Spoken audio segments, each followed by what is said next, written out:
Good morning and welcome to this morning's devotion. It is Sunday morning, January 31st, before Sunday after Epiphany, and we've got about 8 to 9 inches of snow already. Had my workout, did some shovel the driveway. It's tough. This morning I'm reading from Christ in Our Home. This one is for January 31st, and it's based on this morning's gospel. Mark 1:21-28, and he picks this verse, 22. They were astounded at his teaching, for he taught them as one having authority. He goes on to say, or she goes on to say, I don't remember, all the titles Jesus carries, I feel the most affection for teacher.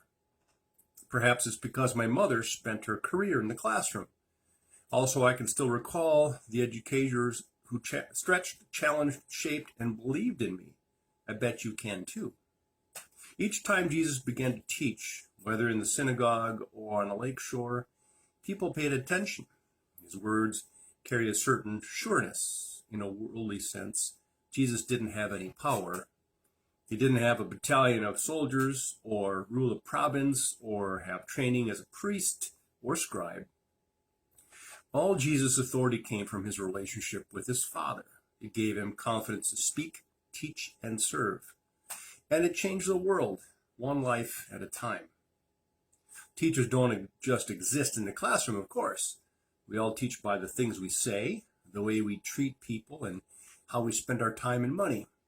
By virtue of our baptism, we have been given the authority to love freely, serve joyfully, and speak a word of grace.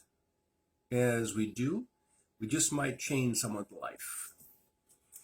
I happen to think with this, my father was a teacher for a number of years. And I had him 3 years in social studies.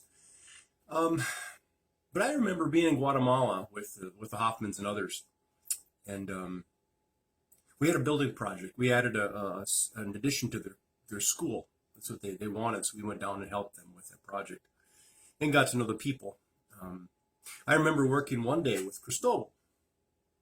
And he didn't speak English. I didn't speak Spanish or the language that he was most familiar with. But he was a Mason.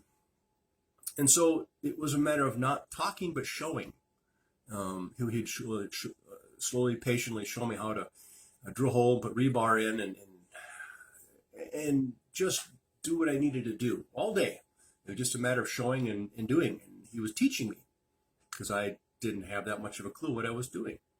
So I think about the teachers. I think about the formal teachers, and I really, I feel for the teachers now that are either doing virtually or in person or hybrid. That's got to be really hard, especially if you're not as tech savvy as other people. It's got to be really difficult, and to not see the kids, if you're virtual alone. But Jesus, it is true. He taught in many different ways. By words, he would sit on the hill or sit on the plain or wherever and talk and teach people, or in the synagogues. Or he would show, and he would simply gesture, or he would heal in touch or what have you. So it's a powerful thing that we often don't think about or we take for granted. That what we do, what we say, is an example, and that is teaching.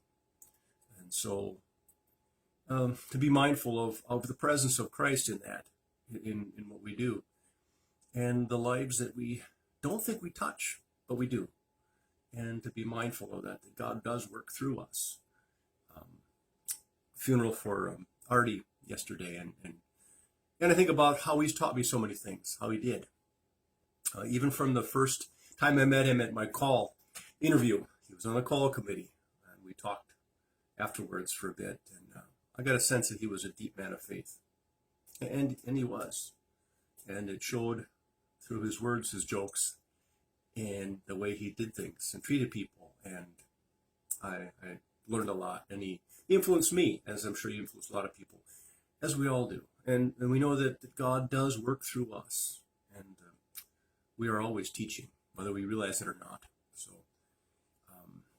peace be with you today, and I'll see you again on Tuesday morning, and Happy shoveling or snowblowing. Anyway, peace.